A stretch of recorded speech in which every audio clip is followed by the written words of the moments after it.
It's Friday, and that means another edition of Grants Getaways. Today, we explore Oregon's back roads. Grant McComey has found a good one less than 2 hours from Portland. He calls it the Bighorn Byway.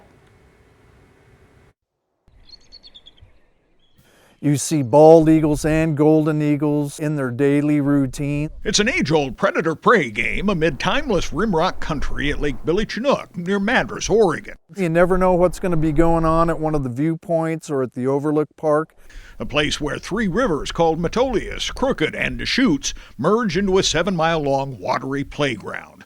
Long a drawing card for eagles. These big escarpments that you see, you don't see those everywhere, and they like a certain steepness, and then they got to have some flat ledges on it, because you'll see some of them that are literally sheer. They have to have a little bit of a place to start a nest, but it is special. Less than an hour down the Deschutes River, explore a direct route to Solitude on a gentle road that winds for more than 40 miles. The lower Deschutes backcountry byway is surrounded by canyon walls that tower above lonesome boaters who own the river this time of year. Many of the columnar basalt cliffs reach hundreds of feet high. He probably went back and bedded against the cliff. It's where wildlife biologist Jeremy Thompson watches for movement among the rocks. In the sun, they kind of shine yellow. I've heard them described as bananas, looking for bananas on the hill. But the curve of that horn and the color of it really stands out. The Deschutes River Byway hides bighorns, and it takes a keen eye to pick out the wild sheep that blend with the background.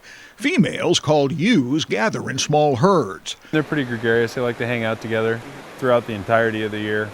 So you'll find little groups like that. You know, there'll be 10 to 12 generally throughout the summer and the fall. The males, called rams, are more solitary. Once a ram gets over 1.5 years old, I mean, his horns are well bigger than what a ewe's will be. So you'll start to see horns that curve way back and much bigger at the base than what you'd see on the females. Oregon's bighorn sheep went extinct in the 1940s from overhunting and disease, but successful reintroduction programs in the 90s restored the Deschutes bighorns, and now nearly 600 live here. If you wish to come and watch, dress warm, don't forget binoculars, and most of all, be sure you bring patience. A lot of people will stop and look and not see them and move on.